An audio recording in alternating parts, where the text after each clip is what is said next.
C'était un cauchemar tous les soirs parce que je rentrais dans ma chambre, je voyais un mur complètement noir du sol au plafond. À chaque fois, j'étais hyper anxieuse.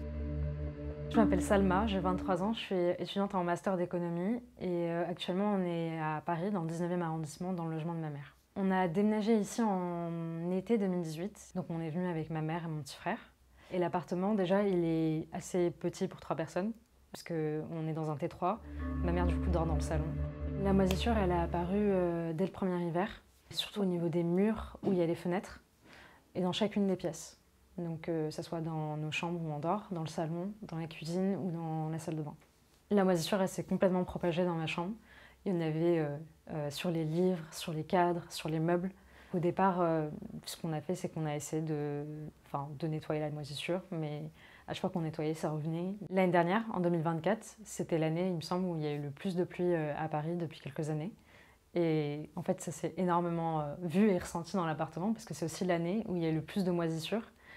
C'est l'année où vraiment mon mur a été le plus noir dans ma chambre, et où la moisissure s'est encore le plus développée dans tout le reste de la maison aussi.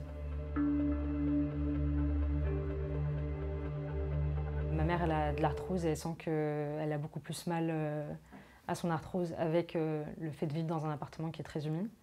Mon petit frère, il a développé une maladie l'année dernière, une uvéite. Et l'uvéite, une des causes du développement de la maladie, c'est la contamination par des champignons. Et moi, c'est pas tant sur le plan physique, mais j'avais des problèmes un peu d'anxiété, d'insomnie. Du coup, face à l'inaction du bailleur, on a décidé d'aller voir la mairie du 19e arrondissement de Paris.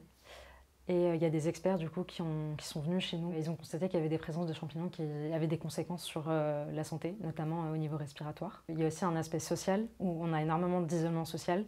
On va avoir énormément honte d'inviter les gens, mais aussi le fait d'être dans un logement qui est là, un logement social.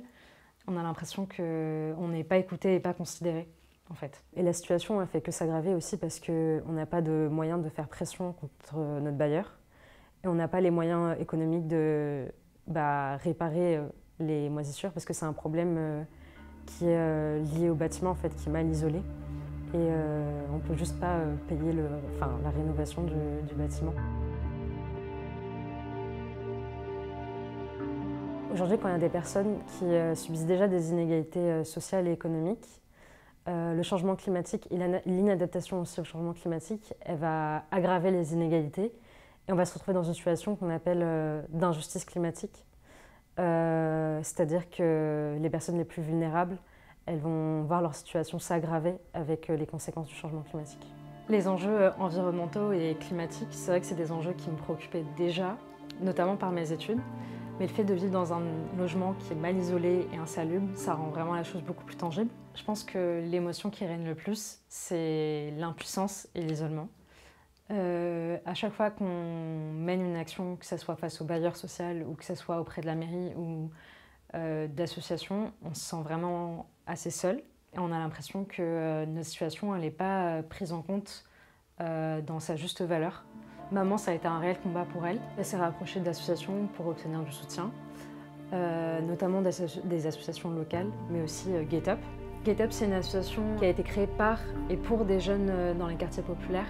Depuis quelques mois, elle agit contre l'injustice climatique en essayant de visibiliser le fait que les personnes qui vivent dans des quartiers populaires sont touchées de façon disproportionnée par les conséquences du dérèglement climatique. Pour moi, la moisissure dans notre logement, surtout dans le logement social, c'est un peu un symptôme de l'inaction politique. Au départ, quand on lui a dit qu'on avait de la moisissure, les premières choses qu'il nous avait dit, c'était de plus aérer. Et avec l'affaire du siècle et la médiatisation de notre situation, dès qu'on a commencé à entendre beaucoup plus ce qui se passait chez nous, notre bailleur a réagi en nous contactant et en nous disant qu'il ne fallait pas en venir jusqu'à là. Et donc, en ayant reçu cet appel, on s'attendait justement à une réaction réelle de sa part.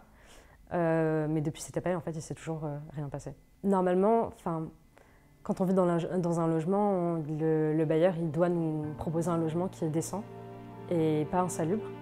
Et là, on a l'impression qu'il n'y a rien qui le contraint réellement à ne pas offrir de logement insalubre.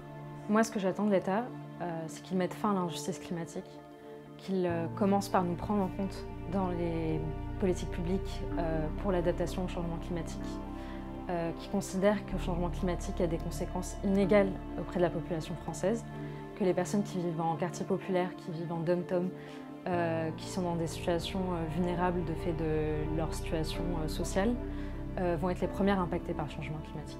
J'ai envie de faire porter la voix de toutes les personnes qui se sentent invisibilisées et pas écoutées, parce que je considère que la mission de l'État, c'est de nous protéger face aux conséquences du changement climatique. Ces mesures-là, on ne les attend pas dans 10 ans, dans 20 ans, on les attend aujourd'hui, et ça devient plus qu'urgent que des mesures réelles et concrètes soient prises. Si vous vivez une situation similaire ou que vous reconnaissez dans mon témoignage, la chose que j'ai à vous dire, c'est de surtout ne pas rester seul face à cela, en rejoignant notamment des associations ou d'en parler à des proches, parce que c'est important de combattre cet isolement.